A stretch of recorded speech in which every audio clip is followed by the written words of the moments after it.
Hi, this is Bill Osmond, City Manager in Douglasville. On the agenda today is the first of two programs on transportation that we will be presented.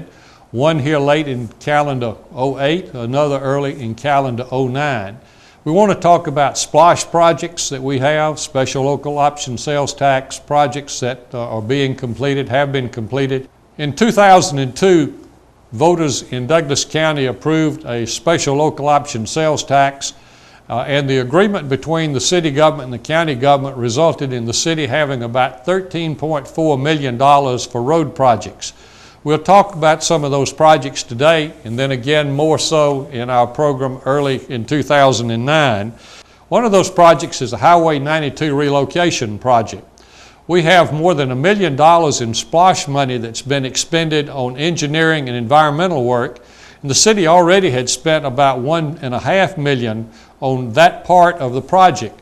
Now, we essentially are through with this, and now it's up to the Georgia Department of Transportation to move forward with right-of-way acquisition and construction.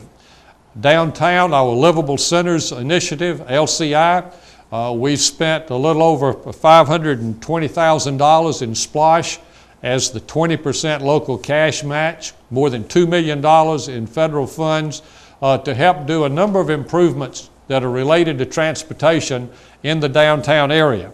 But we've got a lot of things we want to talk about today. My first guest is going to be the Mayor of the City of Douglasville, Mickey Thompson, and then we'll conclude today's program with a visit with City Planning Director Michelle Wright.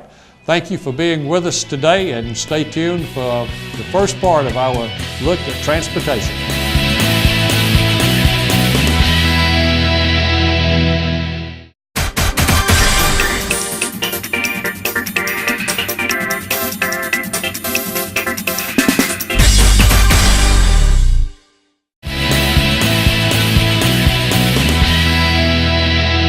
To our viewers, welcome back to On the Agenda, and my special guest today, Mickey Thompson, the Mayor of the City of Douglasville. Welcome back to On the Agenda, Mr. Mayor. Well, thank you, Bill. It's always a pleasure to be with you on your program. You're very popular, you know, throughout the city.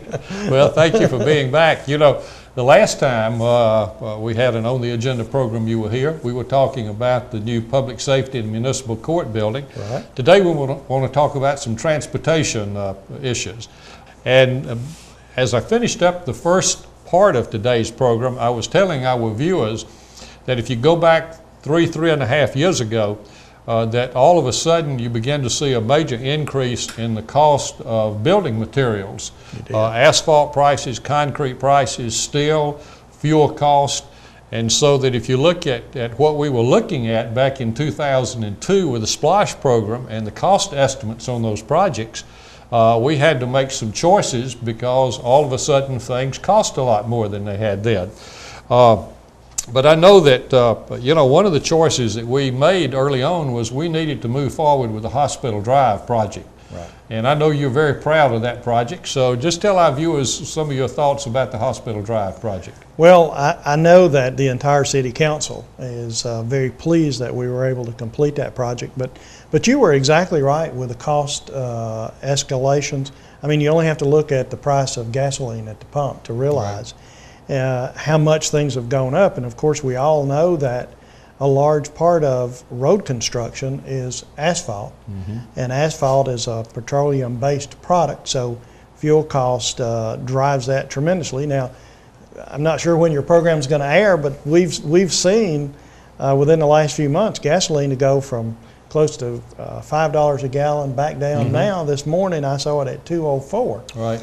And so we have had some reduction in cost, but a lot of these projects we did was when gasoline prices were extremely high, and so that has affected it. But we are very proud of that project, and that has truly been a project that really alleviated the traffic congestion in that area. Right. And you know, the plans for that project had been prepared several years earlier.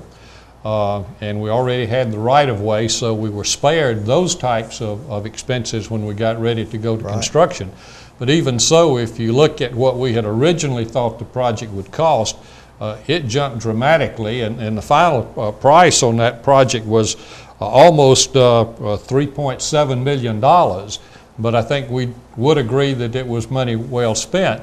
You know, if we look at the money that was put into that project from Splosh, our finance director, Karen Callan, was telling me earlier today that we put in a little over $2.3 million in Splosh money.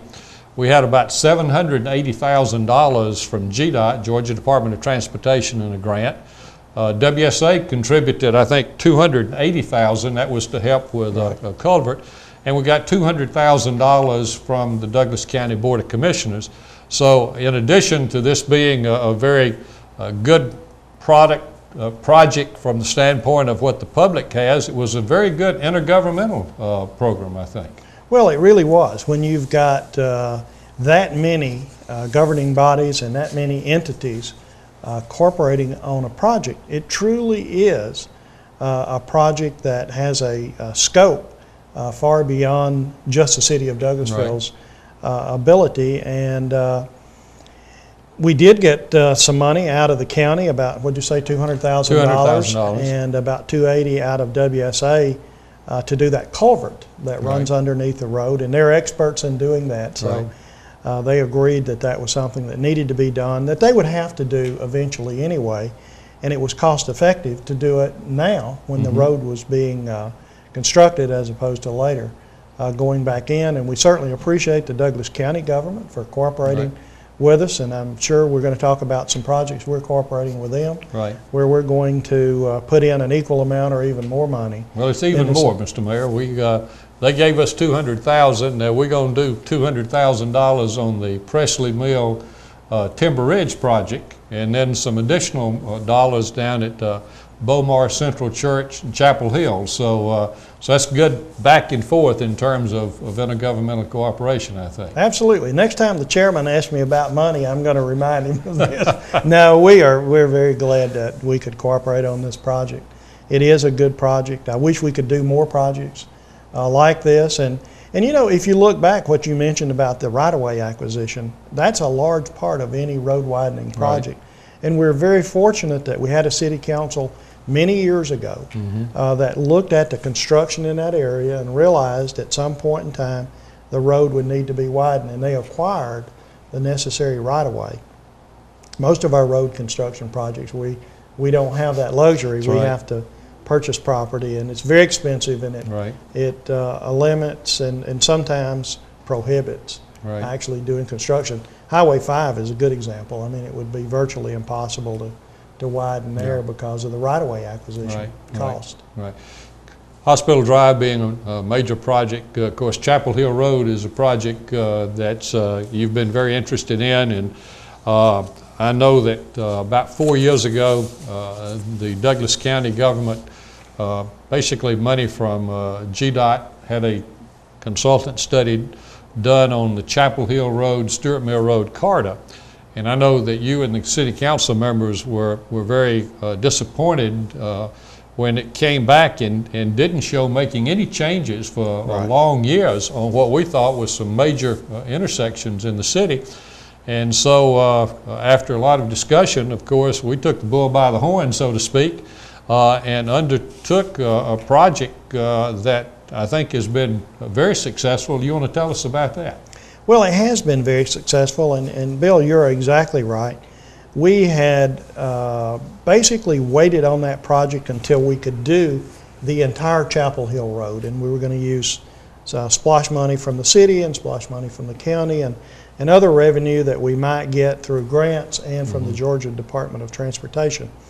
But the city began to look at that project and look at congestion in that area and quickly realized that there were various points of congestion on the road, and that we could address those now, and it would carry us for many years. And that's exactly what the city council did approve, was looking at those intersections. And if you look at Chapel Hill Road and Stewart Mill Road, which goes off to the right if you're southbound, those are the intersections that we addressed. And of course, two of those, you know, we put traffic signals on, and the others have left turn lanes, which is a big problem on a two-lane road with no left turn lanes, because one car trying to make a left turn, as you know, backs up traffic. And so although those left turn lanes will only stack several cars, that's really all you need, because it's usually one or two cars that are trying to make a left turn that backs up the other vehicle. So I think it was certainly the right thing to do. It was a very expensive project, because what the city government did is during the construction process, you tear up a lot of things when you're doing construction that really is not a part of the actual road bed and the construction. Right. And that was the situation at the entrance to several of the subdivisions and businesses. So what the city did, it went outside the scope of just building a wider road and putting in turn lanes and traffic signals. But we actually restored the property back to its original condition. And actually, I think most of the people who live in that area and the business owners were very pleased with what the city government did. I know you personally worked with several of the homeowners down there, and you spent a lot of time on it, and I would like to thank you for that. Right, and I think the people in that area, for the most part, recognize the city being a good neighbor to them. And as you mentioned, there were 2 traffic signals put in, one at Grace Lake, the other at Gulf Ridge Boulevard. I think we had 5 intersections that we actually improved, and some of those with the turn lanes extended a good long way. That's right. And we tied in with that a project at South Elizabeth Drive that we had with a developer that we had required a new traffic signal there to help traffic getting in and out of South Elizabeth. And so we had 6 intersections basically in this corridor. And as you mentioned, the cost ended up being a little more than $2.1 million. But that's not the only Chapel Hill Road project we had. If you go back to 2005, we knew that because of the almost total gridlock that we'd had at Arbor Place Mall at Christmas time the previous year, that we needed to take some action, and it was going to take a lot longer with GDOT to get all this done. So the city, we spent, I think, about $385,000 to put in the divider, the concrete divider there on Douglas Boulevard. We did a lot of work around the intersection, down around Arbor Mall, Boulevard entrance, turn lanes, traffic signal changes, and some other things that really caused traffic to flow rather freely, and has continued to be the case. So that was a good investment for us. And I know that you were pleased to not be receiving calls about gridlock. Well, actually, the year before we decided to do that work, my wife and I, we were on a trip out of town, and I started receiving phone calls on my cell phone from folks that wanted to get in touch with me and let me know what the situation on traffic was. And it was. I talked to the sheriff, who was actually caught in the mall area and could not move around. The fire chief was in there. Various law enforcement officers were in the traffic jam themselves. And it was clear that the city government needed to address that problem. Right. And of course, there's not enough money in the bank to build wider lanes around all of the roads that adjoin the mall. But of course, what you and the city council agreed to do was, first of all, we did a traffic study in the area. We commissioned a traffic study to look at things that could be done with respect to timing on traffic signals and analyzing the traffic flow and the times of day, and actually came up with some programming for those traffic signals that one item helped tremendously. But the other thing, as you mentioned, that we did was several of those areas had left turn lanes that, as we talked about earlier, really backs up traffic. Right. And so the cement mediums that were put in also was another enhancement to that to that area. And of course, the last resort was that City Council authorized and continues to authorize during the holiday period additional law enforcement officers that can actually control the traffic signals if they have to. But you'll remember one of the other things we did after that first Christmas that we had the really, really bad traffic problem and we knew we needed to do something. We actually had one of our citizens here that has a helicopter, and if you remember, we put an officer up in a helicopter that could really analyze the entire traffic flow pattern in the general area, and it worked very, very well. But the other things that we've talked about worked so well that we realized the second year we really didn't need that. But you know, we went a step beyond what was probably needed, but we wasn't sure how these things would work. Right. And we have one more project still to do on Chapel Hill Road with this SPLOSH program, and it will start in January of '09. We're expecting to get about $730,000 from the state in a grant, and the rest of that money will be, of course, with SPLOSH funds, and it will be to make some additional improvements there, Chapel Hill Road, Douglas Boulevard, Timber Ridge, and some other improvements along Chapel Hill Road, really from I-20 all the way down to just south of Stewart Mill. We are going through that process now, working with GDOT on approvals, but even if we get ready in the next little while, it'll be after the first of the year before anything's done that would impede the traffic. Now, once we get through with that project, other than a little bit of SPLOSH dollars left that can be local match for sidewalk projects, we will have completed everything with the 2002 roads component of our SPLOSH program. We will come back on another program and talk about our sidewalk projects and also our resurfacing program, because with this SPLOSH program and local funds from a couple of other sources and with GDOT's matching funds, this has been the largest resurfacing program in the city's history. But SPLOSH is not the only thing we have going, and before we conclude, I want to go to another major project, and that's the Bright Star Road Connector project. And of course, we had identified this project more than a decade ago as being something that would help alleviate traffic at the I-20 Highway 5 interchange. It was one of the projects in the 2002 SPLOSH program. Didn't have as high priority as like Hospital Drive and Chapel Hill, and as we've said, those projects cost more, and so we had used the Bright Star Road Connector money to finish those projects. But you and the City Council still felt like that the Bright Star Road Connector was a needed project, and of course a few weeks ago you and the Council voted to spend about $2.6 million to actually do this project. You want to tell us about the project? Sure, I'd be glad to. And before we talk about that project, let me just say that I am so proud that we were able to do exactly what we said we were going to do.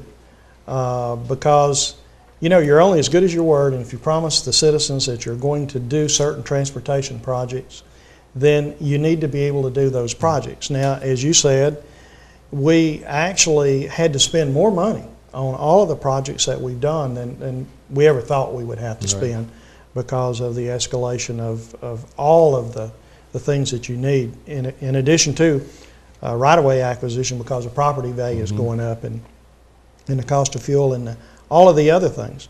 But we did all of the projects that we said we were going to do, but in the priority order, of course, the Bright Star Road Connector was not as high as those other projects that we've already finished, and so we were out of money. I mean, the bottom line is we spent the SPLOSH money to do those priority projects in order that we said we were going to do them, and so when we neared the end and we're ready to do the last project, which is the Bright Star Road Connector, we actually, first of all, had to decide, is this an important project? And the City Council certainly decided that relieving traffic congestion and trying to do what you said you were going to do, they felt so strongly about that we, as you said, we're taking the money to build the Bright Star Road Connector actually out of general funds to do that.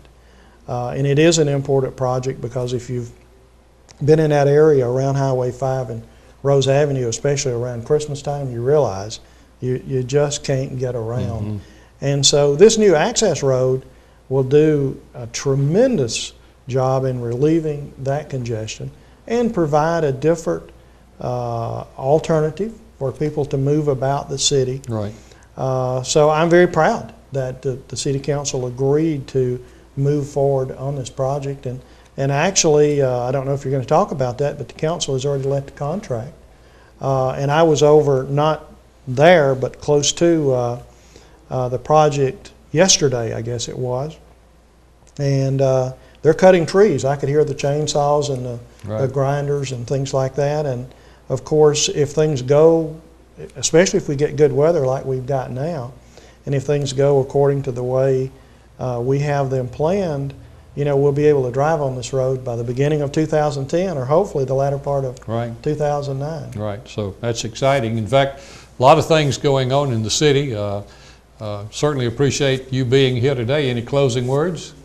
Well, we talked a lot about splash projects today, and what I would like to do, and as a wrap up, is to thank the people who made this possible. Because when we talk to people and we talk to the citizens of Douglasville before we ever put the splash referendum out, we had a number of public hearings, and we asked, what do you think should be included? In every one of those, transportation was felt to be the most important situation or project where money should be spent. And of course we ranked that at the top. And so today we're sitting here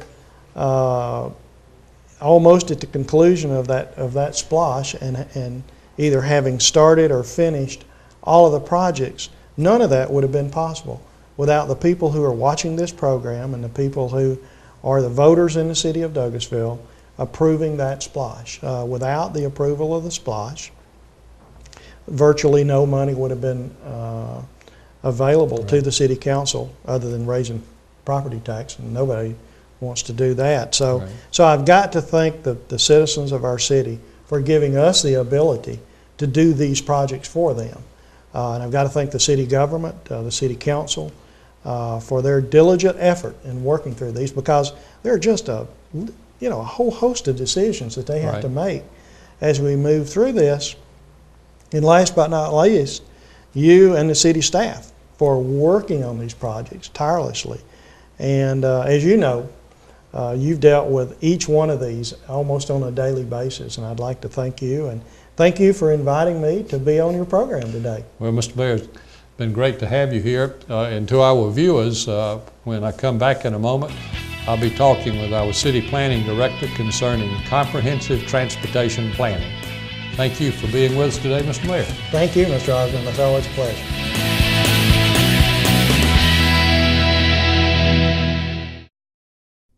Explore what's out there.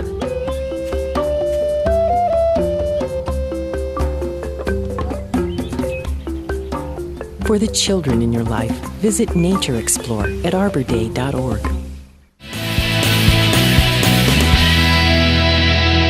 At this time, I would like to welcome City Planning Director Michelle Wright for her first appearance on the agenda. Michelle, it's great to have you with us today. Thank you, Mr. Osborne. I'm glad to be here. Well, we're going to take just a few minutes today to talk about comprehensive transportation plans for Douglasville and Douglas County. We plan to have you back early in 2009 to talking more detail about this. I know that you and some other city and staff members have been working over the last several months along with some of your counterparts from the Douglas County government and some other people in the community. And I believe y'all have kind of looked forward for about 25 years through this exercise. So just tell us what's been going on. Yes, the city's been looking at transportation planning in their long-range comprehensive plan, which is a 25-year plan. And we've also been looking at transportation planning in the comprehensive transportation plan, which is a separate plan, an additional plan looking at planning 25 years ahead. All right. The process we have been taking over the last several months is we have come up with some goals and some projects. And for example, some of the goals that we've come up with are enhance safety and mobility, preserve and protect neighborhood integrity, preserve the environment, promote economic development, and involve the public. And there appears to be a general agreement on these long-range goals. Right. And I know as we've worked on this, that as you say, the city and the county, we seem to be in agreement on the long-range goals and on most of the projects that have been talked about. I know that there are a few projects that we were concerned about. In fact, the City Council a few months ago actually adopted a resolution publicly stating their opposition to a few of the proposed specific projects, which we felt like might not be in the best interest of the city, its property owners, the businesses. Tell us kind of what was identified as projects that we didn't feel like that we wanted just to automatically go along with. There were a few projects that the city didn't feel that would be in the best interest of some businesses. And one of the projects was removing the state route designation on State Route 5 Billard Road and putting it on Post Road.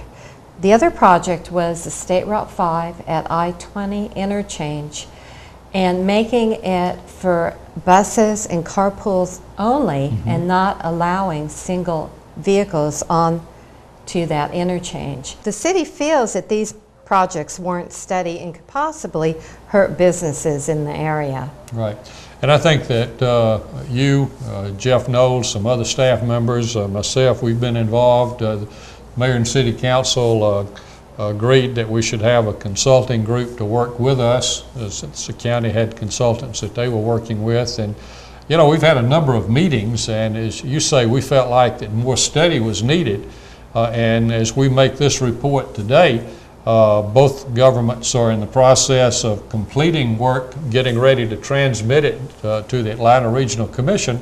But we are looking forward to working with the county government as we move into 2009 to see, okay, let's look at these issues that you just mentioned, because we think there's some options.